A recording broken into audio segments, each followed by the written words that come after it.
Today, I'm going to talk to you about how to differentiate math instruction using technology.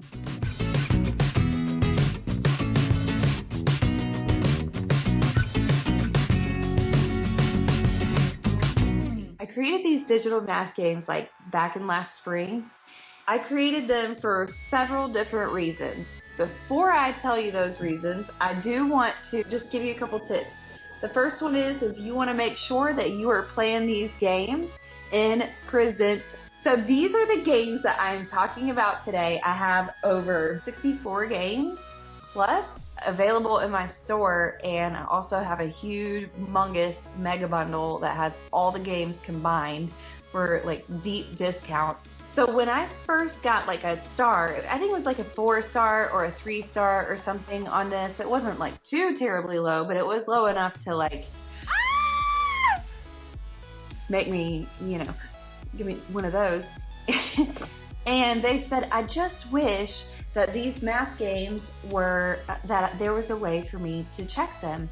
Well, I didn't make these math games for that reason. I don't want you to waste your time because I know that you're at home, you're doing plans, and the last thing that you need to do is checking every single paper. If you are checking every single paper, you will quit within 3 years. Here's how you can differentiate math instruction with technology. Number one is using these games to do it with math by myself. Students can do this independently. They can work on these games while you work with a small group. All right, so I'm gonna give you 2 examples. I would use the math games for math by myself in a regular classroom setting. I would work with a small group while my students were at their tables working on something like this. In a socially distanced classroom, I would allow my students to work on this while I roam around the classroom and check and look at the students' papers, because yes, I included PDF sheets so they can complete their work, solve the problems on the paper. Now, if you don't have a classroom where students are one-to-one or they are not socially distanced, they're all completely remote online, then you can set that up so that they can practice it at home. The second way to differentiate math instruction with technology is doing it in small groups of 2, 3, or 4. So regularly, students can work on this virtually or in the classroom. So you can include different skill sets and have them collaborate and work together. You can guide the instruction by having the students take turns and then answering, or give specific roles like scribe, speaker, and a clicker, the person who taps on the button. So you see how that works? They're kind of working in a team. Now, in a regular classroom setting, I would do this with a small group, all right? So they would be at my horseshoe table, use the interactive whiteboard behind me to give them the problem, and then together as a group, they would solve the problem. Now, in a socially distanced classroom, I would allow my students to work on this using breakout rooms. I think this is the coolest thing ever. Now, you can't always monitor what goes on in the breakout rooms, and that's a-okay, because guess what? We're not going to be able to control everything that goes on in the real world. We're going to want to try in our classrooms. So the way that you do that is by hopping in those breakout rooms that the students are in. And guys, they're only in there for like 2 or 3 minutes, 3 minutes max, okay? While you let them solve the problem. The third way, this is probably one of the coolest ways that I've heard, because I had a teacher who mentioned this to me. She said she did a math warm-up with these, okay?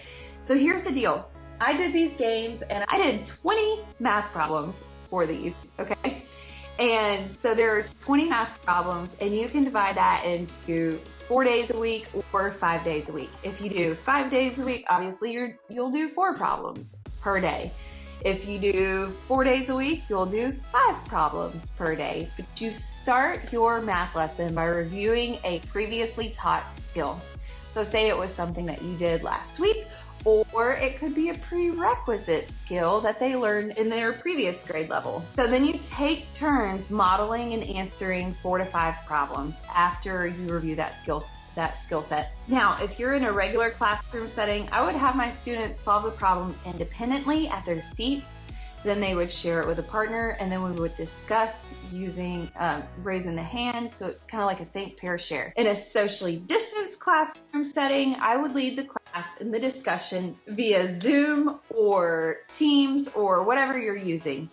Then I would again do a think, pair, share. The way that you do that on the socially distanced classroom is you have the students independently think about the problem for a few minutes, have them solve it on their paper at home, and then you can have them either pair up with you, so it's teacher and student, or they can pair up with an adult for 2 minutes or so and explain their answer. If they don't have a grown-up, they could pair up with another student in the classroom. So there you go. And then they share their answers using some other form of technology. So it could be Flipgrid, which is pretty cool. It's like making reels for kids. So I love that one. Or they can just create a short video or a clip just explaining how they solved it and share it with the classroom. The fourth way, this way is near and dear to my heart because this is when I realized that I could do great things in math. Because for this strategy, I did not think so. So it is a math lab, like a science lab. Have you ever had like a math lab? So these labs are super cool because they come at the end of the week or the end of the unit, whatever you're teaching. This is intentional practice for students where your students apply the math concept to solve the problem. So here's how you do it. So first you start by fully teaching the concept or the whole entire unit, okay? When you come to the end of the unit, then you partner your students up into groups of 2, 3, or 4. And again, this could be just a random group or it could be a permanent group. Your students, they get together with their groups and then you give them the problem, and in their groups, they think, pair, share their answers. Okay, so in a regular classroom setting, groups will be sitting together while the problem is displayed on the board. They would be doing the think, pair, share, and they'd be using their answer sheets, and then they would have a speaker to share the problem with the class, okay? You could even give out team points for this, okay? In a socially distanced classroom, their groups may be assigned randomly, or they could be permanent again, but that you display the problem and then they go out into their breakout groups, and then they come back for a few moments to share their answers. So it's very similar to a small group, except the only difference is that you are not teaching the skill and then allowing them to do it. You've taught everything, and this serves more as like a review for the math lab. The fifth way to differentiate these games for your students is just to do individual practice. So what I did is when I put these games out in the Google Drive, there is a hyperlinked choice board, and it's just on a PDF, this choice board. It's like a tic-tac-toe board, and you can send this to your students via Class Dojo, Seesaw, Teams, or Google Classroom, whatever it is that you use. You send this out and your students pick what they want to do. Now, if you are going to do this, I suggest that you send out the grade level below what you're teaching now, okay? The reason why is because you want to make sure that they have solidified all of those prerequisite skills before they move on into what you're doing, and because you want to make sure that they can do this individually and they don't need you for the teaching points yet, okay? So if you're doing this in a regular classroom setting, you would still send it to them. If you were one-to-one, that's awesome. If not, then you can put it up on a interactive whiteboard and then let your students choose when they're in a math center. If you're in socially distanced classroom, then you can just send that straight to them. Finally, my last way is if you are a homeschool parent, hats off to you because you are amazing. Start by teaching a concept or skill. So I'm going to teach you something that we learn in teaching school that may or may not help you. I hope it helps you. So we like to do this thing called gradual release. So you don't want to give it to your kids immediately. And the reason why you don't want to give them the whole thing to do is because they will have meltdowns. They will scream and cry. They will feel stupid. They will feel like that they don't understand it. And they will say those things to themselves too.